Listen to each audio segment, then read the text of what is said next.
उपकार आणि संत महात्मे जे उपकार करतात त्या उपकाराचं स्वरूप फार वेगळ्या प्रकारचं आहे. संत जे उपकार करतात त्या प्रकारचा उपकार जगामध्ये कुणीही करू शकत नाही. आणि याचे पुढे सांगायचं झालं तर संत ज्या प्रकारचा उपकार करतात तसा उपकार देवही करू शकत नाही, ईश्वरही करू शकत नाही. ईश्वर कर्मफलदाता आहे. तुम्ही केलेल्या कर्माची फळं ईश्वर आपल्याला देत राहतो. मग याच्यामध्ये ईश्वराच्या उपकाराचा काही संबंध नाही. पण संत महात्मे मात्र तुम्ही कसेही असा, दुष्ट असा, सुष्ट असा, पाखंडी असा, आस्तिक असा, सूर असा, असुर असा, सज्जन असा किंवा दुर्जन असा, पण संत महात्म्यांची कृपा दृष्टी तुमच्यावर पडली आणि त्यांनी तुमचा उद्धार केला तर संतांचा हा जो उपकार आहे तो उपकार दुसरा कुणीच करू शकत नाही, कुणीच करू शकत नाही. जगामध्ये जो उपकार केला जातो तो लौकिकाच्या दृष्टीने केला जातो आणि तो खरा उपकार जो आहे तो शरीराच्या उपाधीला धरून आपण उपकार समजत असतो. शरीराच्या उपाधीला धरून केला जाणारा तो उपकार आहे. त्या उपकारामध्ये अहंकार आहे, त्या उपकारामध्ये स्वार्थ आहे, त्या उपकारामध्ये लोभ आहे, त्या उपकारामध्ये परतफेडीची अपेक्षा आहे, त्या उपकारामध्ये मोह आहे. अशा प्रकारे लौकिक उपकार अशा सगळ्या विकारांनी ग्रस्त आहे. संत महात्म्यांचा उपकार निरपेक्ष उपकार आहे. किंबहुना असा उपकार करण्याकरताच ते मृत्यूलोकामध्ये अवतीर्ण झालेले आहे.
तो परिच्छिन्न स्वरूपातला अशा प्रकारचा उपकार असल्या कारणामुळे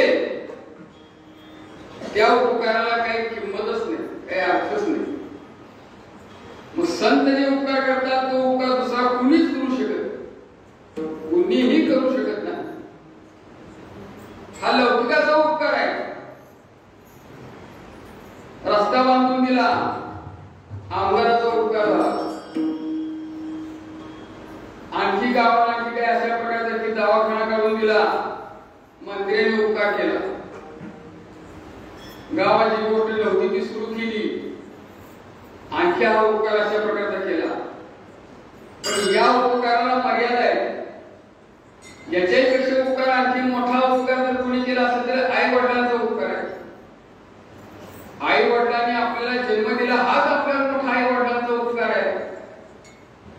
त्यांनी आपल्याला जन्माला घातलं, आपण या देहाला आलो, आपण हे जग पाहू शकलो, आयुष्य आहे तोपर्यंत आपण जगत आहोत आणि अशा प्रकारे या जगताची अनुभूती आपण या शरीराने घेतो आहोत. ते शरीर आपल्याला आपल्या मात्या पित्याने दिलं, हा आई वडिलांचा केवढा उपकार आहे.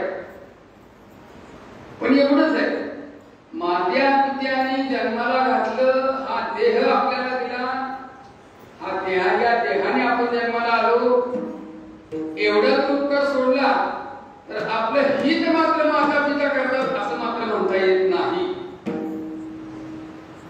आपलं हित मात्या पित्यांना कळलं आहे आणि आपल्या हिताची ती गोष्ट करतात असं मात्र म्हणता येणार नाही. तुम्ही मला असं कसं काय, मग आपला सांभाळ लहानपणापासून अशा प्रकारचा सांभाळ केला, भरण पोषण केलं, शिकवलं, मोठं केलं, संसाराला लावलं, अशा प्रकारे एकाचे 2 हात केले, लग्नही करून दिलं, हा आई वडिलांचा उपकार नाही का? मी काय म्हटलं तुम्हाला, हा लौकिक स्वरूपाचा उपकार आहे आणि त्याला मर्यादा आहे. याचे पुढे सांगू का, मात्या पित्यांनी अपत्याचा सांभाळ एवढ्याच केला केला असतो की त्यांनी आपली अशा प्रकारची पुढे आणखी त्या ठिकाणी काळजी घ्यावी. माय बापे सांभाळती, लोभा कारणी पाळती, त्यामध्ये त्याचा स्वार्थ आहे, निरपेक्ष उपकार नाही आहे. निरपेक्ष उपकार फक्त संतांचाच आहे. आणि मग संतांचा सगळ्यात मोठा उपकार कोणता आहे? संतांनी निर्भय केलं, संतांनी आमची भीती घालवली. जगामध्ये भीती घालवण्याचं सामर्थ्य संतांशिवाय कोणामध्येच नाही. आणि भीती अनेक प्रकारची, आपल्या पाठीमागे भयग्रस्त झालेलो आहोत. प्रत्येकाच्या पाठीमागे काही ना काही भीती अशा प्रकारची आहे. भर्तृहरीने एका ठिकाणी असं म्हटलेलं आहे, भोगे रोग भयं कुले स्थित भयं विद्ये नृपाला भयं. अशा प्रकारे भोग घेत राहिला, भोग घेत राहिला, विषयाचा भोग घेण्यामध्ये रोगाचं भय आहे. अत्यंत कुलवान आहे असं स्वतःला समजू लागला तर त्या कुलापासून अशा प्रकारचा च्यूत होण्याचा भय त्याच्यामध्ये असतो.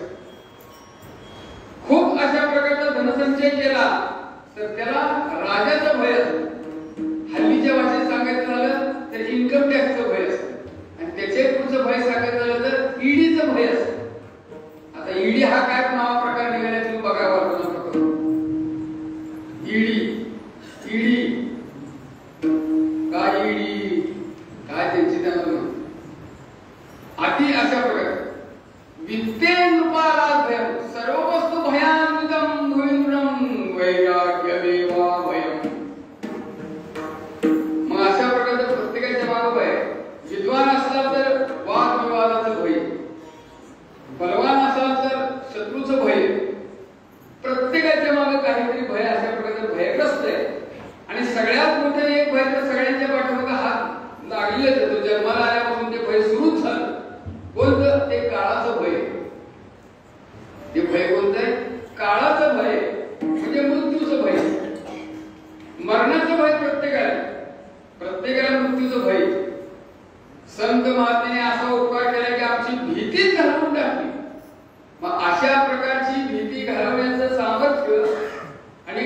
निरपेक्षपणाने उपकार करण्याचा आणखी त्या ठिकाणी काम माता पिता सुद्धा करू शकत नाही. म्हणून तर महाराज काय उपकाराचं स्वरूप सांगावं.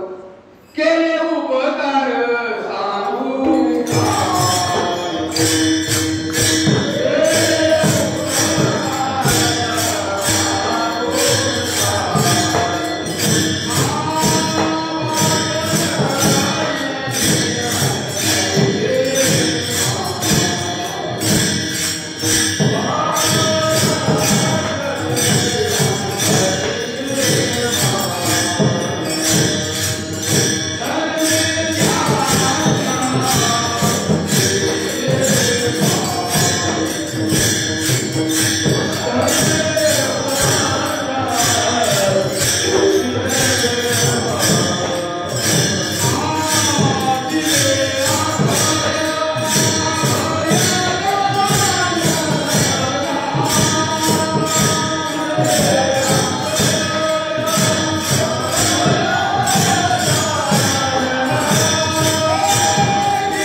सगळ्या दृष्टीने निर्भय केले.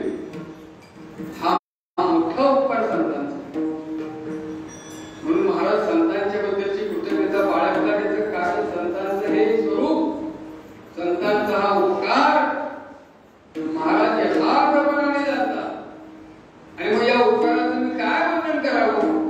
मी वर्णन करू शकत नाही, मी सांगू शकत नाही. मग महाराज उपकार तरी काय केला आम्हाला सांगा ना. उपकार केला, उपकार केला. मग उपकार कोणता उपकार केला. मग निरंतर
अशा प्रकारे इतर जीवयोनी वेगळ्या आणि आपलं हित आणि अनहित कशामध्ये आहे याचा विवेक करण्याचं सामर्थ्य फक्त मनुष्य देहामध्ये आहे. आणि अशा प्रकारे आपल्या हिताची गोष्ट जाणणं हे मनुष्य देहाचं मुख्य अशा प्रकारचं कर्तव्य ठरतं. संतांनी त्याची जाणीव करून दिली आणि हा उपकार केला. कारण बाबा 84 लक्ष योनी फिरून फिरून फिरून फिरून आता तू या मनुष्य देहाला आलेला आहेस. बहुता जन्मांती अशा प्रकारे माझा इतका तू आता जन्माला आलेला आहेस. जन्मलासी नरा. अरे बाबा आता तू आलेला आहे पुष्कळ जन्म फिरून. मग आता तरी जागा हो. आता तरी जागा हो. पुष्कळ फिरून आलेला आहेस. पुष्कळ फिरून म्हणजे अनेक जन्म फिरून आलेला आहे. बहुता दिवसा फेरा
करायचे.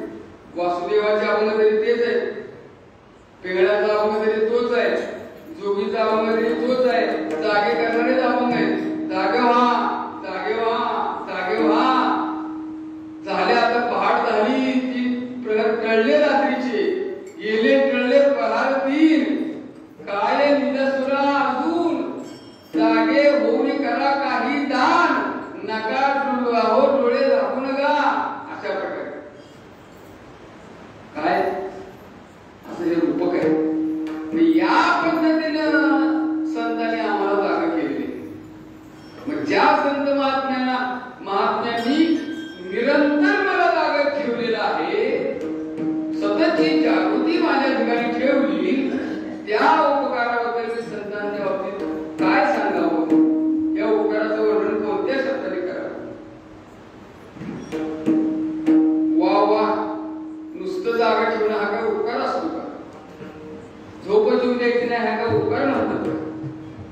सारखं जागच ठेवायचं, झोप द्यायचंच नाही, असं कसं हो? आणि झोपल्याशिवाय राहील का माणूस? आणि किती जागा राहून राहील, किती जागा राहू शकतो माणूस? असं कसं? हा जागापणाचा उपकार असतो कसं काय? महाराज असं कसं काय सांगतात? महाराज असं कसं काय सांगतात हे कळण्याकरता आधी त्याची प्रक्रिया लक्षात घेतली पाहिजे, त्याची उपपत्ती समजली पाहिजे. आम्ही झोपलेलो आहोत का ते आधी लक्षात घ्या. आणि झोपलेलो असेल तर मग संत महात्मे जागा करतात ते कसं करतात? पहिली एक गोष्ट अशी की आम्ही झोपलेलो आहोत. तुम्ही म्हणाल असं कसं काय म्हणतात? तुमचं कीर्तन ऐकत आहोत, आम्ही वाचतो आहोत, जागे आहोत, कीर्तनात बसलेलो आहोत, ऐकण्याचं काम चाललेलं आहे, आणि तरी तुम्ही झोपलेला आहात म्हणता. त्याचं उत्तर असं आहे, शास्त्राने 3 क्षेत्र मानलेली आपली. आपलं शरीर आहे ना, हे एकच शरीर नाही. एक स्थूल शरीर आहे, त्याच्या आतमध्ये सूक्ष्म शरीर आहे, आणि त्याच्या आतमध्ये पुन्हा कारण शरीर आहे. स्थूल शरीर कोणतं? जे आपल्याला दिसतं ते रंग, रूप, उंची, जाडी, डोळ्याची ठेवण, नाकाची ठेवण, अशा प्रकारे सगळं जे दिसतं ना, हे स्थूल शरीराचा भाग आहे. स्थूल शरीर ते दिसतं. त्याच्यानंतर सूक्ष्म शरीर जे आहे, तो गुरुकृपेचे नावे, गुरुकृपेचे थावे, महावाक्याचे नावे, माथा हात ठेविला नोहे, थापडिला जैसा.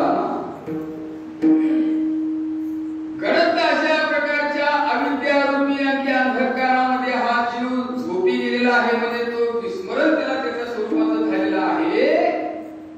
श्री गुरुरूपी अशा प्रकारच्या त्या ठिकाणी आरतीच्या जवळ आले, आणि महावाक्य रूपी अशा प्रकारचा त्या ठिकाणी बोध केला, मस्तकावर हात ठेवल्याबरोबर मग मात्र अशा प्रकारची झोप जी उडाली, ती पुन्हा कधी झोप यायचा प्रश्नच राहिला. कायमची झोप नाही सर. म्हणून आपल्या सद्गुरूंचं वर्णन करत असताना ज्ञानेश्वर महाराजांनी निवृत्तीनाथ महाराजांना सूर्याची उपमा दिली. हा सूर्य कसा आहे? मावळवित विश्वाभासू, नवल उदयला चंडांशू, अद्वयाप्ती विकासू वंदुवादला. माझ्या श्री गुरु रूपी सूर्याचा उदय झाला, तो पुन्हा कधी न मावळण्याकरताच. आता पुन्हा अंधार नावाची गोष्ट इथे येणार नाही. हा तरी सूर्य रोज पूर्वेला उगवतो आणि पश्चिमेला मावळतो, पण माझे श्री गुरु रूपी सूर्य अशा प्रकारचे जे आलेले आहेत ना, ते आता सतत निरंतर अशा प्रकारच्या प्रकाश देत जातात. त्यामुळे आता पुन्हा अंधार नाही, पुन्हा झोप नाही, सततची जागृती. अशा अहंकारामध्ये, अज्ञानामध्ये, अविद्येमध्ये जीव अशा प्रकारचा जो झाकला गेलेला होता, त्याच्या खाली अशा प्रकारचा त्या ठिकाणी आच्छादित झालेला होता, तो सद्गुरूने आम्ही त्या ठिकाणी सूर्याच्या रूपाने बोध करून तो मोकळा केला आणि निरंतरची जागृती दिली. नामदेवराय सुद्धा हे सांगतात, बाबा अहंकार निशिघन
हा कारण देह आहे. कशावरनं? आमच्यामध्ये कारण देह आहे असं कशावरून तुम्ही सांगता? अहो तुम्ही हे शरीर माझं मानता याच्यावरूनच आहे ना. हे शरीर तुमचं नाही. या शरीराचा तुमचा संबंध नाही. हे शरीर काही अशा प्रकारचं तुम्हाला शेवटपर्यंत येणार नाही. ते नाशिवंत अशा प्रकारचं आहे. पण तुम्ही नाशिवंत शरीरालाच मी म्हणून बसला आणि तुमचं स्वतःचं शुद्ध अशा प्रकारचं जे ब्रह्मस्वरूप आहे, शुद्ध ईश्वराचं स्वरूप आहे, ते तुम्ही विसरून गेला. प्रत्येकाच्या प्रत्येकाच्या अंतरंगामध्ये परमात्म्याचं स्वरूप अशा प्रकारचं ओतप्रोत भरलेले परमात्मा इथं प्रत्येकाच्या अंतःकरणात आहे. तैसा हृदयामध्ये मी असता सर्व सुखाचा ही भ्रांतासी कामू विषयापुढे अशा भ्रांत चित्त झाला. अंतःकरणामध्ये परमात्मा स्वरूप असून सुद्धा ईश्वर सर्वभूतानां उद्देशेन तिष्ठति भ्रामयन् सर्वभूतानि यंत्रारूढानि मायया असं भगवान सुद्धा सांगत असून सुद्धा आम्हाला ते कळत नाही. याचं कारण देहच आम्ही खरा मानून बसतो. देहच आमचा आहे असं मानून बसतो आणि याच्या उपाधीमुळे, देहाच्या उपाधीमुळे आम्हाला आमच्या ईश्वरपणाचा, आमच्या देवत्वाचा विसर पडला. त्याला आम्ही विसरून गेलो आणि माझं शरीर म्हणून खरं मानतो. आता शरीर तुमचं आहे का? अहो कसं तुमचं शरीर म्हणतात? आपण म्हणतो मी आणि माझं. हे काय? हे माझं शरीर आहे. हे कुणाचं आहे? हे सगळं माझंच आहे. नास्तिक असो किंवा आस्तिक असो, वैज्ञानिक असो किंवा एखादा आडाणी मनुष्य असो, शेतकरी असो नाहीतर वकील असो, आमदार असो नाहीतर एखादा ग्रामपंचायतीचा सदस्य असो, महाराजांनी या सगळ्यामध्ये एकच प्रश्न टाकला आणि याचं उत्तर सांगा. हे खरं आहे का कुठे सांगा. म्हणजे काय? देह आधी काय करा? देह खरं आहे का हे सांगा. देहाच्या संबंधाने असलेला पसारा हा तरी खरा आहे का हे सांगा. महाराजांच्या प्रश्नाचं उत्तर नकारार्थी द्यावं. तो कुणीही असो त्याला हेच उत्तर नकारार्थी द्यावं. देह खरा नाहीच. आणि देहाच्या संबंधाने असणारा पसारा, महाराजांनी पसारा शब्द वापरला. आम्ही मात्र पसारा म्हणत नाही. आम्ही मात्र त्याला वैभव म्हणतो. आम्ही त्याला ऐश्वर्य म्हणतो. हे काय? ही शेतीवाडी ही माझीच, हा बंगला माझाच, ही गाडी माझीच, ही चारचाकी गाडी माझीच, हे नोकर चाकर माझेच. माझं माझं माझं माझं माझं करून हे सगळं वैभव माझं आहे. तुम्ही वैभव म्हणता, महाराज त्याला पसारा म्हणतो. देह संबंधी पसारा, देह आणि देहाच्या संबंधाने असलेला पसारा हा खरा आहे का? नाही. पण खरा नसून सुद्धा आम्हाला खरा वाटतो. याचं कारण आमची इंद्रिय अजून सक्षम आहे. आमची इंद्रिय भोग घेण्याकरता जोपर्यंत सक्षम आहे, त्यांच्यामध्ये अजून सामर्थ्य आहे. दुसऱ्या भाषेत सांगायचं म्हणजे अंगामध्ये जोपर्यंत रग आहे तोपर्यंत आम्हाला खोटं वाटतच नाही. हे खरंच वाटतं का? आम्ही त्याला असं वाटतं की मी लाख मारीन तिथं पाणी काढेल. काय समजला तुम्ही? माझ्यापाशी काय कमी आहे? माझ्याजवळ सत्ता आहे, माझ्याजवळ पैसा आहे, माझ्याजवळ मनुष्यबळ आहे, मी काही करू शकतो. काही अशा प्रकारचं सामर्थ्य माझ्यामध्ये.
पण सगळ्याच गोष्टी दिसत नसतात म्हणून खोटे असतात असं समजू नका.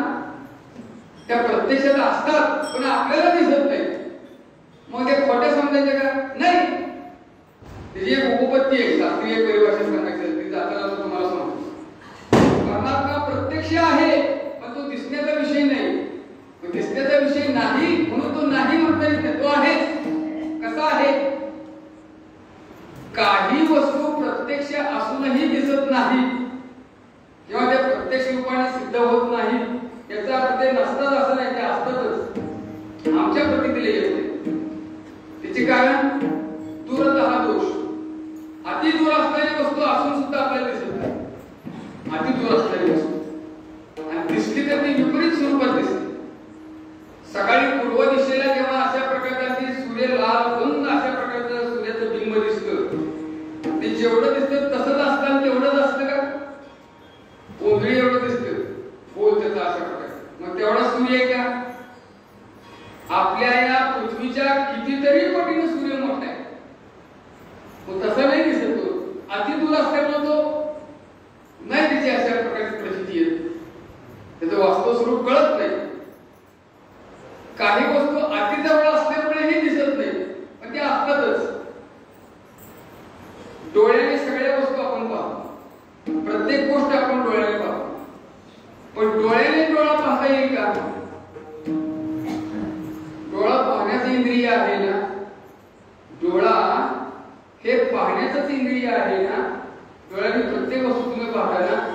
मग डोळ्याने डोळे दिसेल का तुम्हाला? नाही दिसत. किंवा डोळ्यामध्ये काजळ घातलं, मात्र सगळ्यांना ती काजळ दिसते पण ज्याने घातली त्याला ती काजळ दिसेल का? मग काजळ घातलं नाही का? काजळ घातलं नाही का? घातलंय पण घालणाऱ्याला दिसलंय का? नाही दिसत. अति समीप असणारी वस्तू प्रत्यक्षात असूनही दिसत नाही. अति दूर असणारी वस्तू प्रत्यक्षात असूनही कळत नाही. इंद्रिय घातामुळे सुद्धा काही वस्तू अशा प्रकारच्या दिसतच नाही. रात्रीची वेळ आहे, हे दिवे दिसतात. हे रंगीबेरंगी अशा प्रकारचे दिवे इकडे टुवा लावलेल्या सगळ्या दिसतात. हे लक्षात येतं. पण कुणाला त्याला डोळे आहेत त्याला आंधळ्याला ते दिवे असले काय ना अंधार असला काय. इंद्रिय घात जर असेल तर त्याला ते वस्तू दिसून सुद्धा दिसत नाही म्हणजे कळत नाही. मग आंधळ्याला लाईट दिसली नाही म्हणजे लाईट नाही का? आहे ना. आता त्याने डोळे नाही त्याला त्याने काय करावं? तसा परमात्मा नाही का? आहे ना. तुम्हाला ती दृष्टी नाही त्याला काय करावं? काही वेळेला प्रतिबंध असल्यामुळे दिसत नाही. प्रतिबंध असतो. पूर्वीच्या काळी राजा लोकांचा दरबार असायचा. राजा सिंहासनावर बसायचा, सगळे मंत्री प्रजा समोर आणि राजस्त्रिया ज्या होत्या त्या एका बाजूला अशा प्रकारच्या पडद्यावर असायच्या. त्याला चिकाचा पडदा होता. पडद्याच्या आतमध्ये त्या सगळ्या राजस्त्रिया, राजाची राणी आणि राजघराण्यातल्या त्या महिला सगळ्या बसायच्या. दरबारामध्ये बसलेल्या लोकांनी तिकडे पाहिलं तर त्यांना फक्त पडदाच दिसायचा. राणी दिसत नाही, त्या राजस्त्रिया दिसत नाही. पण राजस्त्रियांना मात्र सगळा दरबार दिसतो. कोण कुठे बसलाय दिसतो, प्रधान कुठेही दिसतो, मंत्री कुठेही दिसतो, राजा कुठे बसलाय हे दिसतो, मालदार सरदार कुठे उभे आहेत हे कळतं. त्याला दिसतो. दरबारात बसलेल्या लोकांना पडद्याच्या आड असणाऱ्या या स्त्रिया दिसत नाहीत. स्त्रिया दिसत नाहीत का? त्या नाही दिसत नाही. यांना दिसत नाही का? दिसत नाही त्या पडद्याचा प्रतिबंध आहे. तसं परमात्मा नाही का? आम्हाला दिसत नाही. आम्हाला दिसत नाही. आम्हाला का दिसत नाही? आम्हाला प्रतिबंध आहे.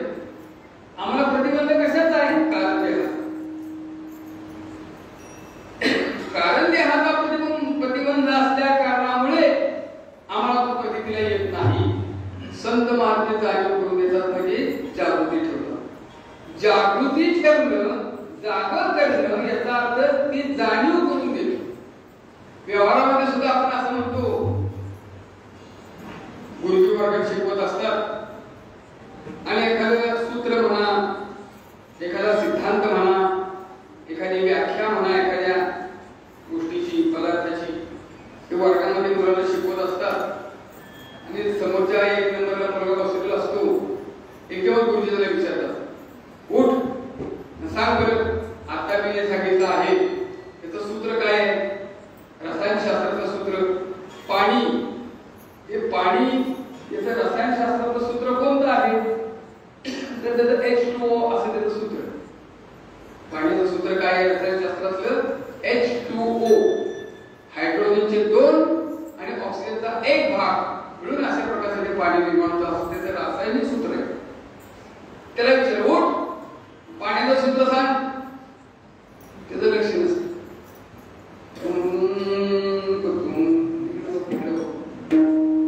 मी आता सांगितलं ना पाण्याचं सूत्र सांगितलं ना सगळ्यांना एवढ्या वर्गाला सांगितलं ना हो सांगितलं मग सांग ना. मग तू झोपला होता का? आता झोपला होता का एवढाच प्रश्न शब्द लक्षात ठेवा. तू झोपला होता का? झोपला नव्हता. जागाच होता पण झोपला नव्हता. पण त्याचं लक्ष होतं का? लक्ष नव्हतं. लक्ष नव्हतं म्हणजे त्याला जाणीव झालेली नव्हती. झोपणं म्हणजे जाणीव न होणं आणि जागा राहणं म्हणजे त्याची जाणीव होणं. सकाळी उठल्याबरोबर गडी रानातून मालकाकडे आला. मालक अशा प्रकारचा आम्ही त्या ठिकाणी बांध फुटला आपला आणि पाणी सगळं वाहून गेलं. मालक म्हणतो तुला कशाला तिथं पाठवतो? झोपला होता का तू इतकं? तुला कळत नव्हतं मग दार बांधून घ्यायची माती उडून घ्यायचं पाणी भरून घ्यायचं असं कसं केलं? झोपला होता का? म्हणजे तुझं लक्ष नव्हतं का? असं त्याचा जागा ठेवणं म्हणजे एखाद्या गोष्टीची जाणीव सतत करून देणं. जागा ठेवणं त्या गोष्टीचं सातत्यानं अशा प्रकारचं अवधान ठेवणं ही गोष्ट संत महात्म्यांनी माझ्या वापर करून दिली. मला सततची जागृती ठेवली म्हणजे माझा देह अशा प्रकारचा खरा नाही, परमात्मा अशा प्रकारचा खरा आहे. माझ्यामध्ये असणारा जो तो सत्याचा सच्चिदानंदाचा जो अशा प्रकारचा चेतन अंश आहे तो त्याचंच रूप आहे. अशा प्रकारची जाणीव सतत संत महात्मे माझ्या ठिकाणी करून देतात आणि अशी जाणीव करून देण्याचं सामर्थ्य संतांशिवाय कोणामध्येही नाही. मात्या पित्यामध्ये सुद्धा कोणामध्येही नाही. मौलिकता आपण आहे ना. मौलिक काय म्हणतात? सद्गुरु शिवाय हे कोणी सांगू शकत नाही, दाखवू शकत नाही, करू शकत नाही. मग भले ते कोणीही असो. माता पिता बंधू बहिणी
तरी संताया भलावे सर्वस्वी. कसं भलावं? तनुमनु जीवे चरणासी लागावे, अगरवता करावा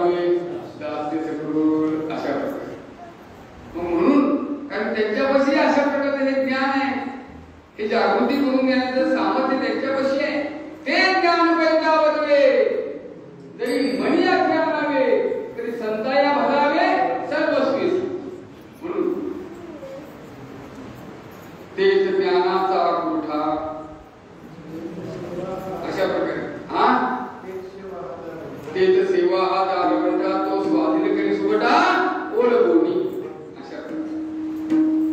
अशा प्रकारे संत महात्मे ही जागृती ठेवतात.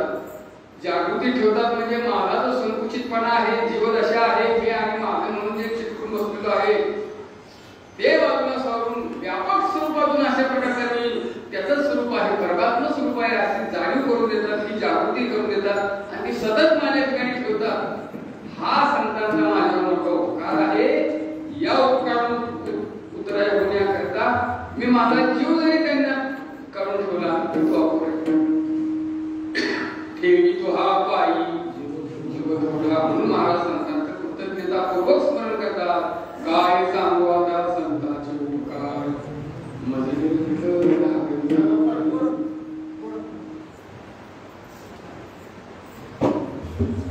काय सांगू Ah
स्त्री शूद्रा ते अबोला धरुणी ठेला वेदा अद्यापि असं.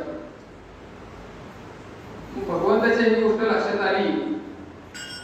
ज्या भगवंताच्या निश्वासातून वेदाची निर्मिती झाली त्या भगवंताने असा विचार केला की वेद सगळ्यांच्या करता सेव्य नाही, त्याच्याकरता मग आता आपण सगळ्यांना अधिकार प्राप्त करून देणारा आणि त्या ठिकाणी साधन प्राप्त करून दिलं पाहिजे. म्हणून भगवंतांनी स्वमुखाने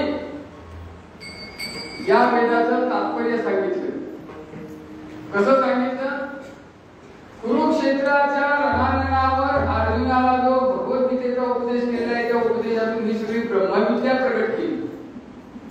आणि यामध्ये वेदाचं सार अशा प्रकारे सांगितलं. त्यात योगशास्त्र सांगितलं, त्यात सांख्यशास्त्र सांगितलं, त्यात भक्तिशास्त्र सांगितलं, त्यात अशा प्रकारचा क्षेत्रज्ञाचा आणखी विचार सांगितला, त्यात गुणातीत पुरुषाचा अशा प्रकारचा विचार केला, गुणातीत स्वरूपाचं वर्णन केलेलं आहे, आसुरी संपत्तीचं वर्णन केलेलं आहे, दैवी संपत्तीचे गुण सांगितलेले आहेत, गुणात्मक अशा प्रकारच्या वृत्ती सांगितलेल्या आहेत. ते सगळं सांगितलेले भगवंताने. आणि अशा प्रकारच्या वेदात सांगितलेली ही ब्रह्मविद्या ती श्रीमद भगवद्गीतेमध्ये भगवंताने स्वमुखाने सांगितली. मग इतकं सगळं सांगितल्यानंतर त्याचे अधिकारी सगळे झाले. स्त्रियो वैश्य तथा शूद्र असते पियांनी परांगती. आता भगवान सांगतात सगळे त्याचे अधिकारी झाले. पण इतकं वंशला पुन्हा इथे एक अडचण निर्माण झाली आणि ती म्हणजे भगवद्गीता संस्कृत मध्ये. सगळ्यांना संस्कृत कुठे येत? जे संस्कृत जाणतात, ज्याला ते कळतं त्याला फक्त ते समजतात, सगळ्यांच्या करता नाहीच. मग हेही अशा प्रकारची उणीव भरून काढण्याकरता देवाने आता सांगितलं याच्यापेक्षा खालच्या पातळीला जाण्याकरता आणि खालच्या पातळीवर जाऊन ती गोष्ट जगाला सांगण्याकरता आता आपण वेगळा उपाय केला पाहिजे. म्हणून भगवंतांनी भक्ताचाच अशा प्रकारच्या रूपाने अवतार घेतलेला आहे. आणि मग हीच भगवद्गीता पुन्हा एकदा अशा प्रकारच्या प्राकृतातून आणखी त्या ठिकाणी लोकांच्या पुढे आणलेली आहे, लोकांच्या पुढे समाजापुढे आणलेली आहे, साधकांच्या पुढे आणलेली आहे अशा प्रकारे. म्हणून महाविष्णू ज्ञानेश्वर महाराज म्हणजे भगवंताचा अवतार, महाविष्णूचा अवतार सखा माझा ज्ञानेश्वर. आणि या माऊलींनी अशी ब्रह्मविद्या प्राकृतामध्ये आणलेली आहे, मराठी भाषेमध्ये आणलेली आहे. ये मराठीची नगरी ब्रह्मविद्येचा सुगाळू करी, देणे घेणे सुख जीवनी हो देई या जगा, असं प्रतिज्ञेने माऊलीने सांगितलेलं आहे. मराठीमध्ये आणलेली आहे. काय आणलं मराठीमध्ये? की ब्रह्मविद्या आणलेली आहे. ब्रह्म साम्राज्य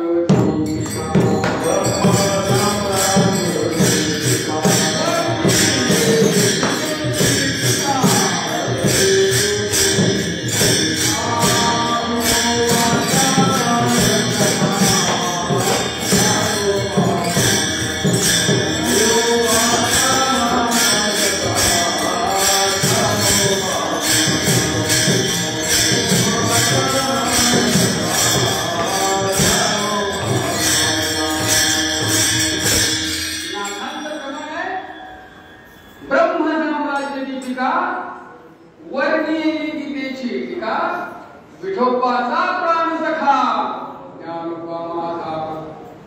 अशा पद्धतीनं सोपं केलं, सहज बोलणे. मला सांगायचं हे आहे. आणि अधिकारानुरूप शब्द बोलतात. ज्याचा जसा अधिकार आहे त्या अधिकाराप्रमाणे अधिकार कैसा करू उपदेश साहेब बोले त्यास तैसे देऊ.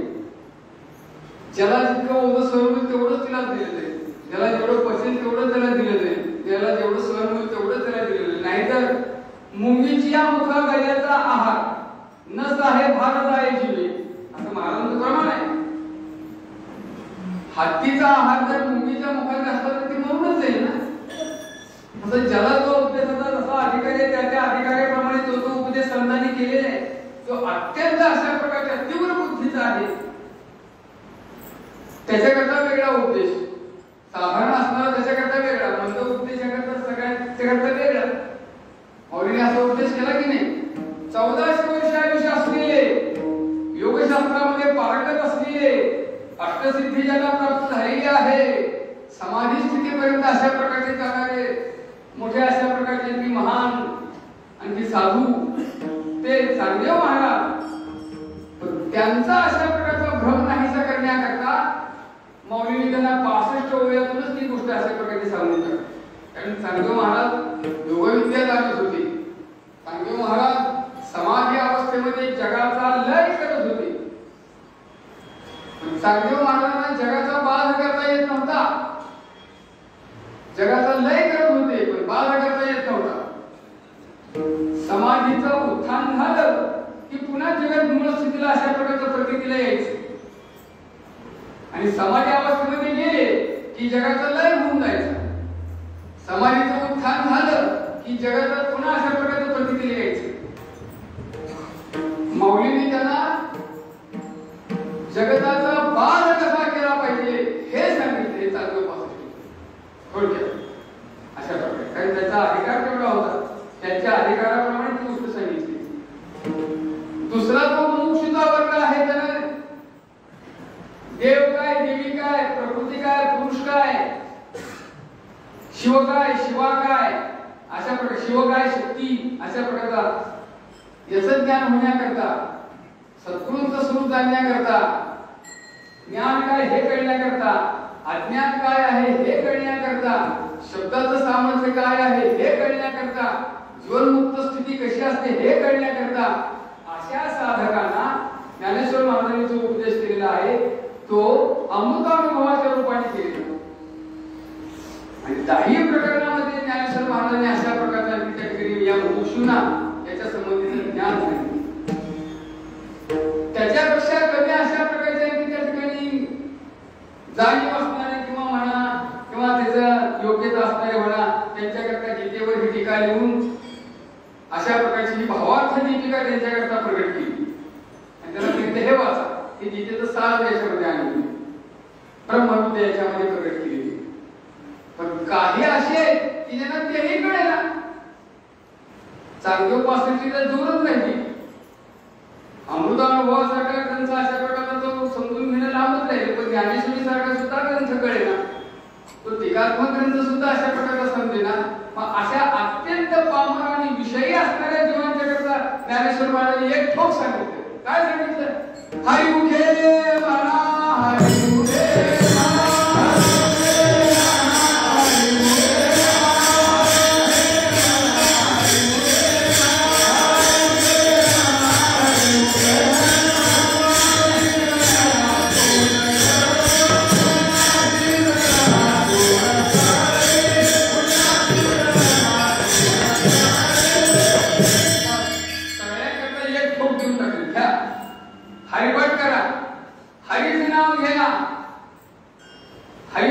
चिंतन करा, हरी हरी अशा प्रकारचं म्हणत राहा. महाराज सुद्धा हे सगळं हरी हरी तुम्ही म्हणारे सगळं अशा प्रकारे माऊलींनी तेच सांगितलं. हरिमुखी म्हणा ते सगळ्यांच्या करता सांगितलं. तुम्हाला काहीच कळत नाही, तुम्हाला शास्त्र कळत नाही, तुम्हाला प्रक्रिया कळत नाही, तुम्हाला सिद्धांत कळत नाही, तुम्हाला उत्पत्ती कळत नाही, नाम कळत ना काय त्याच्यापासून मिळत नाही. पण ते कळून जे मिळणार आहे ते फक्त हरी हरी म्हणण्यातूनच प्राप्त होणार आहे. बस हरिमुखी म्हणा, हरिमुखी म्हणा, पुण्याची गणना पूर्ण करी इतका अशा म्हणून सहज बोलणे, उपदेश आणि काही ते कळत नसेल तर स्वतः ते कृती करून दाखवतात, स्वतःच ते करतात. अहो मी तसं करतोय तसं कर, मी सांगतो तसं कर, मी तसं करतोय तसं तू कर. तेवढ्या करण्यातूनच तू अशा प्रकारचा त्या ठिकाणी सहज मुक्त होशील, उतरून जाशील. महाराजांनी याच्याकरता एक दृष्टांत दिलेले आहे. लहान बालक जेव्हा शाळेमध्ये जायला सुरुवात करते तेव्हा त्याचे जे गुरुजी असतात ते गुरुजी त्याच्या हाताला धरून शिकवतात. अक्षर काढायला शिकवतात, आ अक्षर काढायला शिकवतात, एक अंक काढायला शिकवतात, हाताला धरून गिरवून दाखवतात, पुन्हा पुन्हा ती गोष्ट करतात. गुरुजीला येत नाही का? येतं ना. पण येऊन सुद्धा त्याच्याकरता गुरुजी अगदी बालबोध पद्धतीने सांगतात. अर्भकाचे साडी पंचे हाती धरली पाठी तैसे संत जरी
महाराजांच्या पाठी तुला घेऊन दाखवता तैसे संत जगी, तसं संत जगामध्ये स्वतः क्रिया करून दाखवता. बालकाचे चाली माता जाणून पाऊल घाली. लहान बाळाला शिकवण्याकरता पाऊल टाकायला शिकवती, तिची आई शिकवती. कशी शिकवती? त्याच्या बरोबर पाऊल टाक, अगदी हळूहळू सावकाश, त्याला समजेल असं, त्याला कळेल अशा पद्धतीने ती पाऊल टाकते. ती जसं त्या बाळाला चालायला शिकवते, त्याच्या पावलाप्रमाणे पाऊल टाकते. त्याप्रमाणे कैसे संत जगी म्हणून महाराज याबद्दल तीच गोष्ट सांगतात, करुणी सायास शिकवणी. आता जीवाचा एक वर्ग असा आहे की त्याला काहीच कळत नाही, त्याला हितही कळत नाही, अनहितही कळत नाही, त्यांना चांगलंही कळत नाही, वाईटही कळत नाही, काहीच कळत नाही, कसलंच कळत नाही. मग अशांच्या बाबतीत संत काय करतात? काही करत नाही, त्यांचा सांभाळच करतात, बाकी काहीच करत. त्याला म्हणतात ये माझ्याजवळ राहा. त्याच्याजवळ संतांच्या संगतीमध्ये राहण्यामध्ये त्याचा उद्धार होतो. भले त्याला नाका काही तरी ना काही ऐकू द्या, ना काही शिकू द्या, ना काही समजू द्या, संतांच्या संगतीमध्ये राहण्यातूनच त्याचा उद्धार होतो. म्हणून संतांच्या संगतीचं महत्व फार महत्व आहे बरं. सगळीकडे परमार्थ मार्गामध्ये ज्यांना अशा प्रकारची वाटचाल करायची आहे, तरी सत्संगाशिवाय ही वाटचाल करूच नाही. संतांच्या संगतीमध्ये राहिलं पाहिजे. संतांच्या संगतीमध्ये राहून परमार्थ केला तरच तो फलद्रूप होतो. संत महात्मे त्याला आपलंसं करतात आणि आपलंसं करून त्याला सहज अशा प्रकारचा बुद्धरून येतो. आपली योग्यताच त्याला देतात. कृपा कटाक्षे न्याहाळले आपले पदी पैसविले बापरमा देही बरू विठ्ठले भक्ता दिधले वरदान. अशी अवस्था संत महात्मेची करतात. इथे महाराजांनी गायी आणि वासराचा दृष्टांत दिलेला आहे. दिवाळीच्या वेळेला द्वादशीची वसुबारस असतो, त्याची दिल्ली द्वादशी. वसुबारस म्हणजे काय? वसु बारस म्हणजे सवत्स धेनूची पूजा करायची. वासरू असलेल्या गायीची पूजा त्या दिवशी केली जाते. नुसत्या गायीची नाही आणि नुसत्या वासराची पण नाही, तर ती गाय असावी, तिचं जे वासरूही असावं आणि गाय आणि वासराची मिळून अशा प्रकारची ती वसुबारसीच्या दिवशी त्याची पूजा केली जाते. का केली जाते? गायीचं वासराबद्दल जितकं वात्सल्य प्रेम आहे, तितकं वात्सल्य प्रेम या ठिकाणी संत महात्मे या साधकाच्या बाबतीत ठेवतात. तो कितीही अज्ञानी असो, पामर असो, त्याला जवळ करतात आणि गायीच्या प्रेमाने. गाय आपल्या वासराला किती प्रेमाने जवळ करते. गायीचा पाळणा वासरा करता असतो, तुमच्या आमच्या करता नाही. आता वासराला पाळणा सोडल्यानंतर दूध आपण देतो हा भाग वेगळा, पण पाळणा गाय आपल्याकरता सोडत नसते. पाळणा वासरा करता असतो. वासरा करता सगळ्या गोष्टी अशा प्रकारे गाय देत असते. तात्पर्य असं आहे की अशा गायीच्या वात्सल्य प्रेमाप्रमाणे संत महात्मे मला सांभाळ करतात. अशा साधकाच्या भूमिकेतून महाराज संतांच्या पुढे जाऊन म्हणतात की असा जो संतांनी माझ्यावर उपकार केला, त्या उपकारातून मी उतरे होऊ शकत नाही. अगदी जीवही त्यांच्या चरणावर ठेवला तरी मी अशा प्रकारे उतराई होऊ शकत नाही. म्हणून महाराज यावर उद्गार करतात. काय सांगू आता संतांची उपकार मदनिरंतर जागृती ज्ञानेश्वर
Thank you.